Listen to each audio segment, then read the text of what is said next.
Essa é a quarta palavra que define o SPED, que ele é.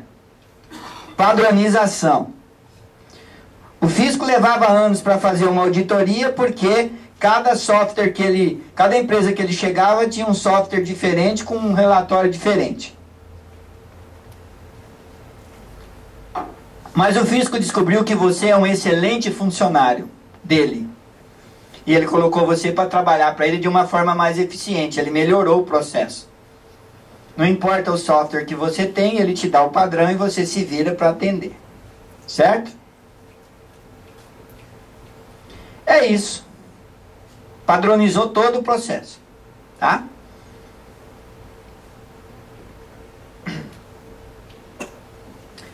Muito bem. Alguns fatores importantes, que eu já até de certa forma mencionei. Mas é bom que a gente saiba que o governo não lançou esse projeto assim do nada. Teve uma pesquisa de bastidores que, na verdade, ela foi divulgada como sendo de 2003 a 2005, mas ela é anterior. Ela começou lá pelos idos de 2000, essa pesquisa. Ela foi muito ampla. Ela foi feita pela Deloitte, do lado da contabilidade da área fiscal, apoiando. Foi feita pelo IBPT, o Instituto Brasileiro de Planejamento Tributário, e pelo IBGE, na área estatística. Muito bem. Essa pesquisa detectou muitas coisas, então nós vamos ver algumas coisas, que a gente já está careca de saber. Mas ela detectou uma coisa muito importante, que apressou a introdução do IFRS como padrão contábil no Brasil, que é o não uso da contabilidade como ferramenta de controle. Gente, a contabilidade no Brasil, a qualidade dos nossos balanços é um horror. É um negócio de doido. Você pega a caixa com saldo de 800 mil, 400 mil, 300 mil. Você ria. Né? Uma coisa de doido. Olha, deixa eu te avisar. Você concilia contas a receber lá no seu balanço do seu cliente? Você deixa ela redondinha? Então deixa eu te dar um recado. O SPED fiscal e o SPED PIS e COFINS, você vai ter que separar a venda à vista e venda a prazo, porque essa conta vai ser cruzada com contas a receber da empresa. No cenário novo. Tá bom? O não uso da contabilidade. A gente vai ter que estudar a contabilidade de novo, no padrão novo, e aprender a fazer balanço. Porque balanço vai ser a nossa ferramenta de defesa nesse cenário. Outro dia eu ouvi de um contador assim, na verdade eu concordei com ele porque ele falou a verdade. Eu ouvi assim, mas eu nunca ouvi um fiscal da Receita Federal me pedir balanço. Eu falei, eu também não, em 35 anos. Só que agora, a gente tem que entender o seguinte. Eles querem os livros fiscais, certo? Né? É o principal documento deles. Mas aí, ele vai pegar os livros fiscais e vai descobrir um monte de caca lá. Ele não vai mais vir na empresa com aquela notificação, sentar na frente da sua mesa para tomar aquele cafezinho. Quando você entrar lá no site da Receita, no ECAC, todo mundo sabe que é o ECAC, né? Não precisa explicar. Você vai pôr o CNPJ lá do seu cliente ou o seu da empresa e vai se deparar com uma bela autuação. Online. Certo? Em alguns casos já está acontecendo. No caso da apuração de crédito de imposto ou divergência de retenção, já aparece no conta corrente. Já é mais ou menos a mesma metodologia. Aí como é que você vai se defender daquele troço se você não vai ter com quem conversar? Você vai ficar falando pro computador, não, é assim, assado? Não vai dar. Você vai ter que entrar com um processo administrativo para se defender daquela autuação. E aí eu quero ver se a tua contabilidade vai conseguir suportar isso. E lá sim você vai precisar pôr balanço, balancete, razão, livro diário, pôr tudo lá.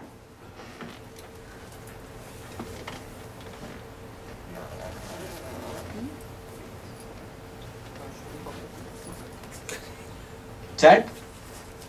Senão não vai ter defesa. Porque o livro fiscal ele já tem lá, não precisa nem ser pôr no processo.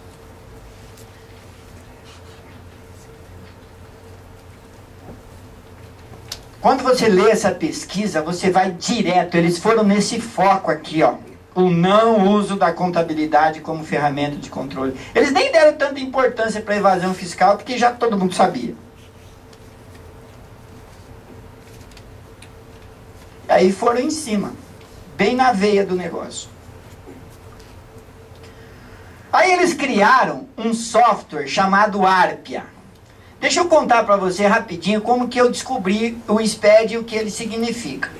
Porque eu era mais um darfista. Não se preocupa que eu sou bom não, viu gente? Eu era mais um.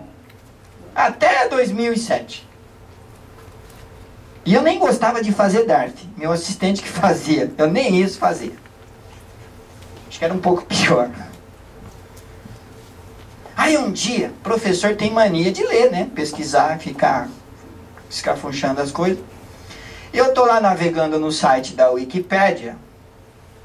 Não tinha nada, passando meu tempo, de repente eu me deparei com uma página com uma foto de um bichinho lindo chamado Arpia.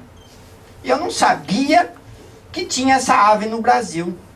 E como ela tem características interessantes, eu fui ler as características dessa ave.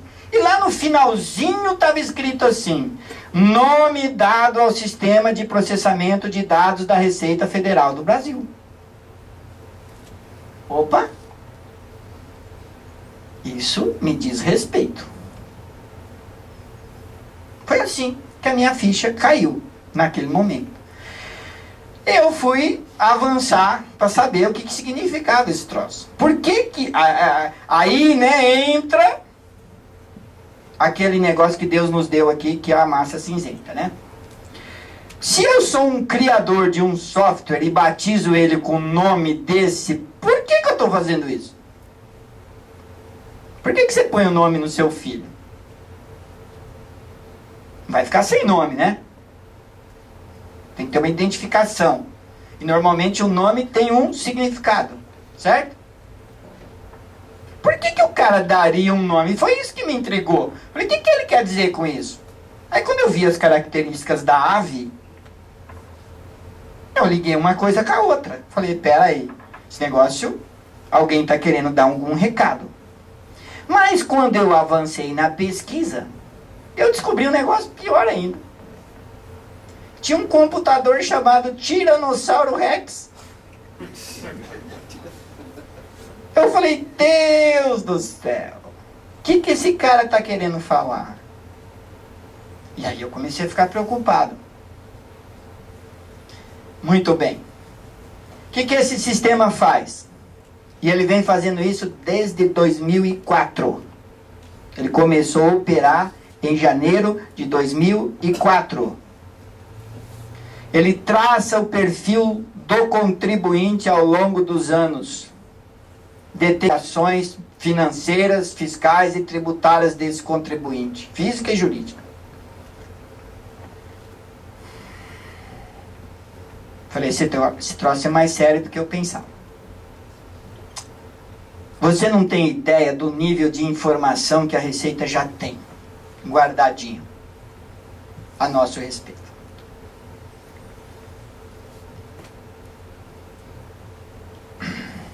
Vamos lá. Isso é um tanto quanto assustador. Mas é proposital. Apresento-lhes o Arpia. Olha que bonitinho. Dá uma lida nas principais características dela. E lhe apresento o T-Rex. Depois você dá uma lidinha nas características dele. E olha o nosso leãozinho, lembra? Lembra do leão? Que a gente ficava aterrorizado com ele? Chegou a época do leão, imposto de renda, olha que coisa, leão. Olha o tamanhozinho dele. Eu pus até 2, que é para não ficar muito feio. Na pesquisa que nós comentamos, foi detectado algumas questões assim que a gente não faz, né? Mas não custa falar, né? Como, por exemplo, vender sem nota. Ninguém quase faz isso. Muito pouco. É, só o vizinho, isso, boa. Meia nota. E aí eu quero chamar a atenção, quem não estiver praticando o preço correto de mercado, se você entrar lá no site do SPED, na Receita Federal, na página do SPED, você vai ler uma coisa assim. Dentro das premissas desse projeto, uma delas é acabar com a concorrência desleal. Então, como é que mas a Receita vai fazer isso, meu querido? Quando o auditor fizer uma auditoria no seu arquivo digital, sabe o que ele vai fazer? Ele vai calcular seu giro de estoque, preço médio e ICMV para ver se o resultado seu está correto, se o seu imposto de renda e contribuição social está correto. Pelo resultado que você está apresentando no balanço, no LALUR, ele vai calcular isso rapidinho, só apertando um botãozinho. Preço médio, giro de estoque, prazo de pagamento. O que isso tem a ver com a área tributária? Ou tudo, né?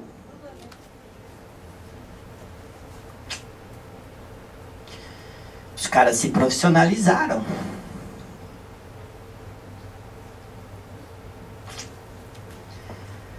Compra de nota fiscal, isso é coisa horrorosa, a gente não faz.